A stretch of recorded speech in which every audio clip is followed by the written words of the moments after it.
bohong. Berarti menurut Anda bohong. Perlu dilacak ulang. Saya tidak bisa Iya, berarti mengatakan berarti bohong. saya tidak berani mengatakan itu bohong. Nah, makanya saya bilang tadi, Bang, janganlah kemari jika ilmumu belum mumpuni. Kan sudah saya bilang tadi, Bang. Kalau yang namanya hadis itu perlu dilacak, Gus. Kan nggak semua hadis itu benar. Iya, makanya saya tanya, apakah kamu mengatakan bahwa hadis itu adalah bohong? Boleh saya katakan itu bohong. Bohong. Makanya saya bilang, Bang, sesungguhnya hadis itu harus dibuang ke tong sampah. Kenapa? Kenapa harus dibuang ke tong sampah? Karena Anda sendiri ngomong bohong. Gimana sih, Pak? Bang, sekarang begini. Bang, sebentar, Bang. Saya tanya Anda. Apakah Anda mau anak Anda mengkonsumsi berita bohong? Mau nggak? Nggak boleh. Nggak boleh. Apakah Anda mau teman keluarga Anda mengkonsumsi berita bohong? Nggak boleh.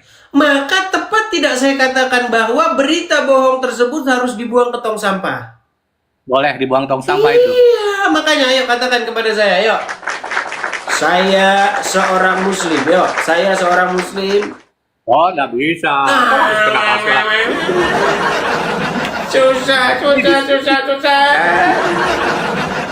Ini kalau udah begini udah berat ini, udah berat. Nggak boleh memaksakan seperti itu. Bang, saya bukan memaksakan, Bang, gini loh. Saya itu menagih konsistensi Anda dalam berbicara. Kalau Anda jadi orang sudah berbelit-belit begini, Bang, ngapain kita lanjutin ngomong? Aduh, gimana sih? Saya sudah mencoba untuk mengikuti alur Anda nih. Ya nggak? Tapi sepertinya Anda ini mau lari gitu loh. Kok mau lari? Enggak seperti itu. Gitu loh. Kenapa harus memaksa gitu loh? Loh, ya nggak? Anda kan tadi sudah bilang, apakah Anda mau teman, keluarga, saudara mengkonsumsi berita bohong? Anda bilang tidak mau. Kalau begitu berita bohong tersebut harus dibuang ke tong sampah. Setuju? Anda bilang setuju. Maka kesimpulannya, menurut Anda, kitab Sahih Bukhari tadi, nomor sekian tadi, harus dibuang ke tong sampah. Setuju? Boleh sudah bukan kitabnya, tapi itu yang tadi, hadis yang tadi. Oke, baik ya, coba sekarang. Sekarang bilang, saya Muslim. Saya Muslim. Kalau kau seperti itu, dia nggak boleh begitu lah. Itu namanya ikrar. Anda harus berikrar. Anda harus punya keberanian untuk mengikrarkan kebenaran. Karena apa? Kalau dibiarin itu ada di dalam Sahih Bukhari itu, dibaca orang, nanti akhirnya ada terus yang menyerang Anda.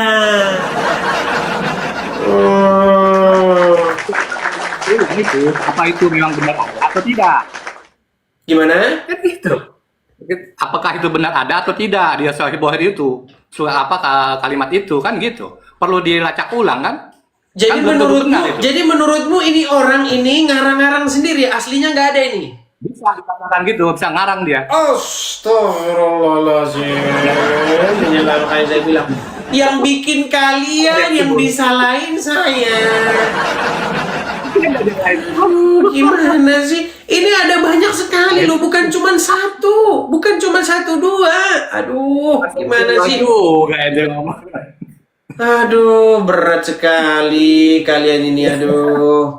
Ini loh sudah jelas sekali loh ayat ini berbunyi nih. Itu mah nggak nih kurang berkualitas itu. Nih kita lihat nih. Ini pakai ini ya nih, AI itu sudah mengumpulkan informasi-informasi nih. Perhatikan.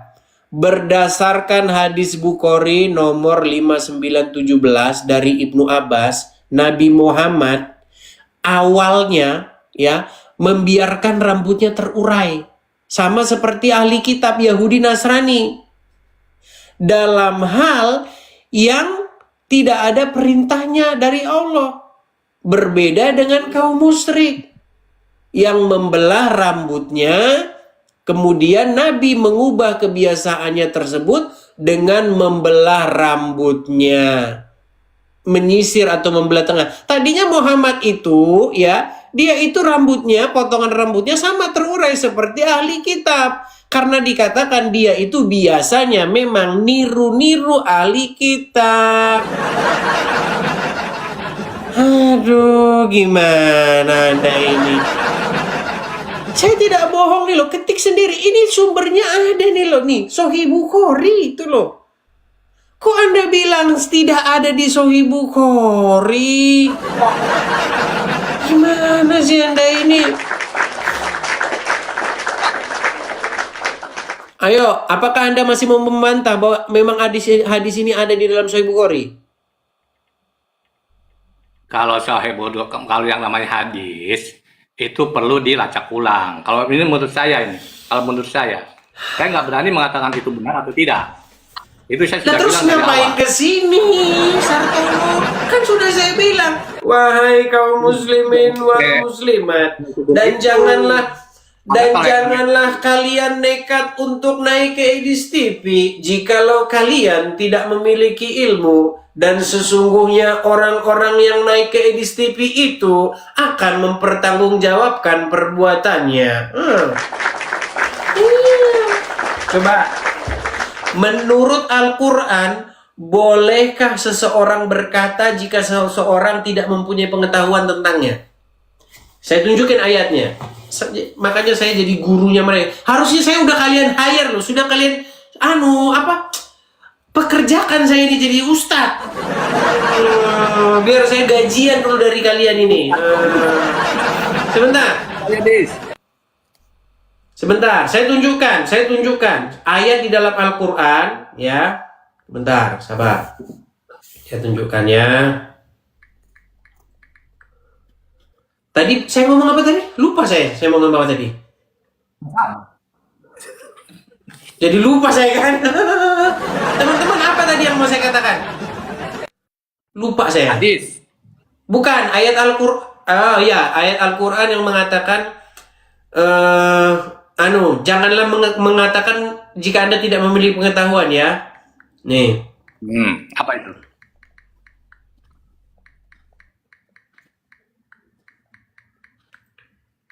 Sebentar.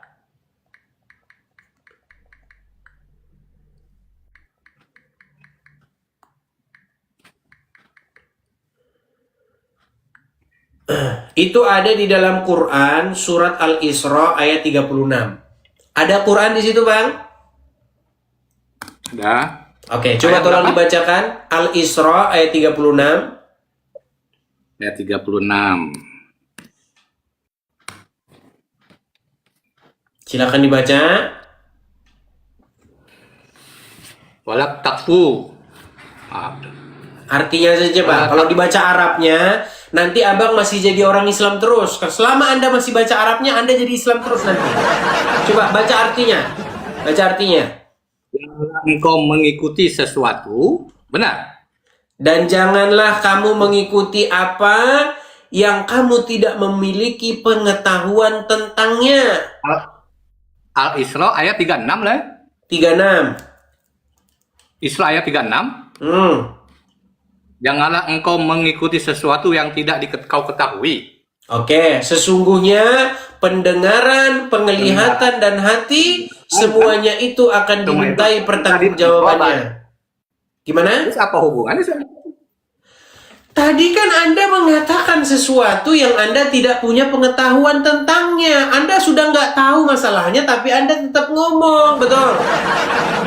Tadi, sebentar. Anda naik ke sini, Anda tidak tahu. Anda mengatakan ketidaktahuan, kan? Betul tidak? Nah, tadi makanya... soal tadi hari tadi. Ya. Lalu kalau Anda tidak punya pengetahuan, kenapa Anda nekat ke sini datang? Bukankah di dalam Al-Quran dikatakan, dan janganlah kamu mengatakan sesuatu ataupun mengucapkan sesuatu sedang kamu tidak memiliki pengetahuan tentangnya.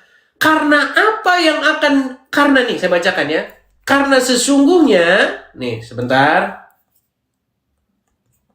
Karena sesungguhnya pendengaran, penglihatan, dan hati semuanya akan diminta pertanggungjawabannya. Setuju? Setuju. Nah, kenapa Anda nekat kalau begitu?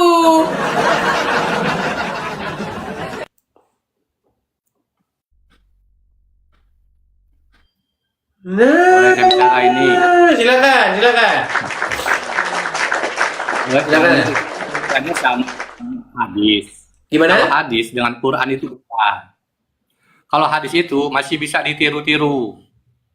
Masih banyak orang menjiplak-jiplak juga, mengisikan. Bahkan di surat-surat itu banyak itu.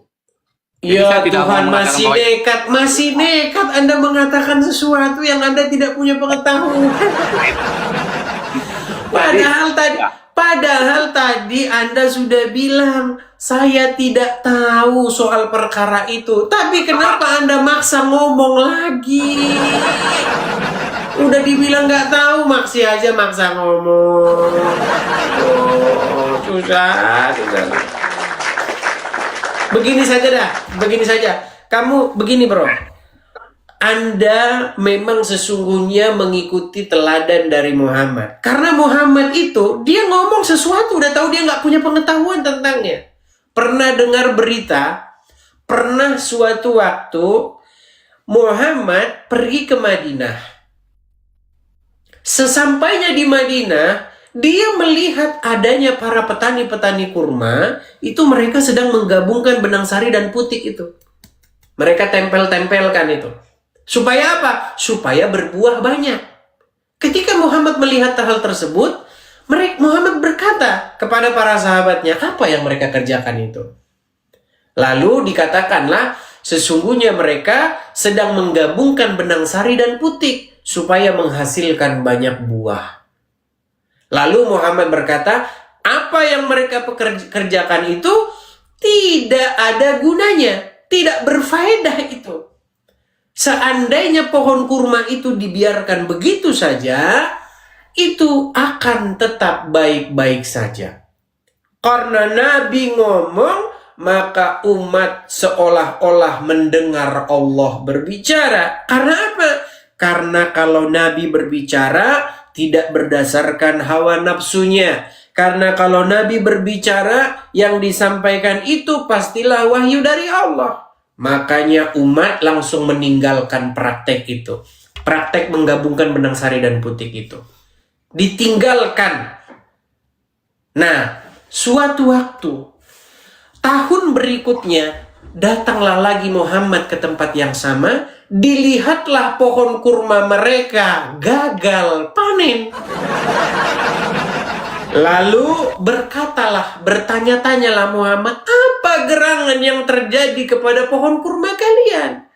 Mereka dengan santunnya menjawab, ya Nabi, wahai Nabi, bukankah engkau yang mengatakan bahwa kalau kami perbuat begitu itu tidak ada gunanya, anfaedah, nggak berguna. Maka kami tinggalkanlah. Lalu Nabi Muhammad ngeles dengan kata-kata, sesungguhnya kamu lebih mengetahui urusan duniamu. Nabi macam apa itu? Gimana?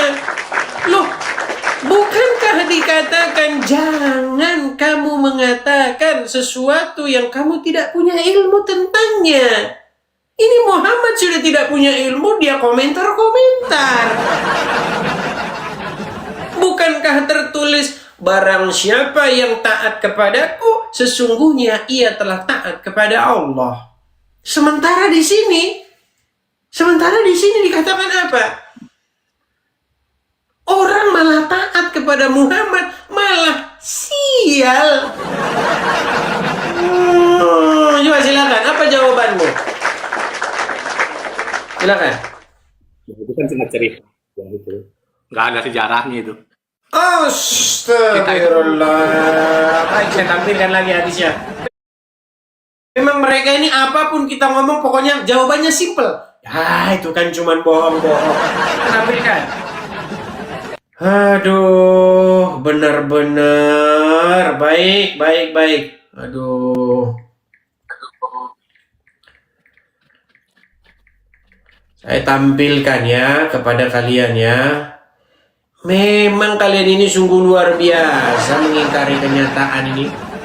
Perhatikan, ini website Islam. Jangan dibilang ini website Kristen ya. Nanti saya lagi yang dituduh lagi nih. Apa nama websitenya? Websitenya itu adalah islami.co. Ya. Kisah Nabi Muhammad yang pernah salah kepada petani kurma. Ini sudah diakui nih judulnya. Muhammad tuh salah. Nggak usah dibela-bela. Orang salah dibela-bela. Perhatikan. Dari Ibnu Abbas. Bahwa Nabi SAW pernah melewati suatu kaum yang sedang mengawinkan pohon kurmanya. Mengawinkan pohon kurma itu maksudnya menggabung benang sari dan putik itu. Nah, lalu beliau bersabda, sekiranya mereka tidak melakukannya, kurma itu akan tetap baik. Tetapi setelah itu ternyata kurma tersebut tumbuh dalam keadaan rusak. Hingga suatu saat Nabi SAW melewati mereka lagi. Dan melihat hal itu, beliau bertanya, ada apa dengan pohon kurma kalian? Mereka menjawab, bukankah Anda telah mengatakan hal ini dan hal itu? Lalu beliau bersabda, kalian lebih mengetahui urusan dunia kalian. Hadis riwayat Muslim nomor 4358. Lalu saya bohongnya di mana? Makanya saya katakan, kalian mengikuti Nabi, jangan-jangan nanti di yaumil akhir Muhammad bilang, itu kan cuma pendapat saya. Oh gimana? Hati-hati loh. Nanti di akhir zaman, di yaumil akhir, kalian berbondong-bondong, wahai Nabi, kenapa tidak seperti yang kau katakan dulu waktu di dunia? Sesungguhnya itu hanyalah pendapat saya saja. Gimana Anda ini? Yuk, coba. Apakah saya bohong-bohong? Atau memang hadis itu memang betul-betul ada? Coba. Silakan. Lagi-lagi hadis, kalau namanya hadis, itu perlu dilacak. Apa itu memang benar atau tidak. Itu kalau hadis, kalau menurut Berarti saya... hadis itu bohong? Jangan mengatakan itu bohong atau tidak.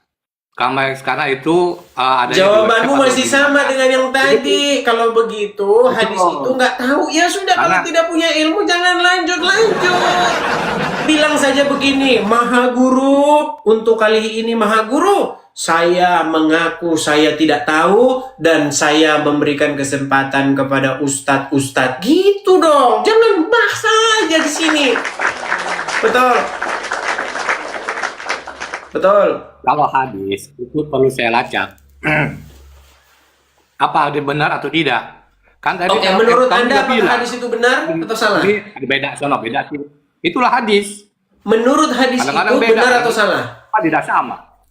Enggak, menurut hadis yang tertulis di situ itu, hadis itu benar atau salah? Saya tidak bisa mengatakan salah atau tidak sebelum saya melacak dulu. Ya sudah, apakah Anda mau lanjut ngomong atau Anda Quran? Iya, seharusnya Anda berkata Coba dari kepada Al-Quran, saya. coba. Susah. Dibawa dulu saja lah ya. Aduh, memang berat ini. Sulit teman-teman, berat ini kayak begini nih.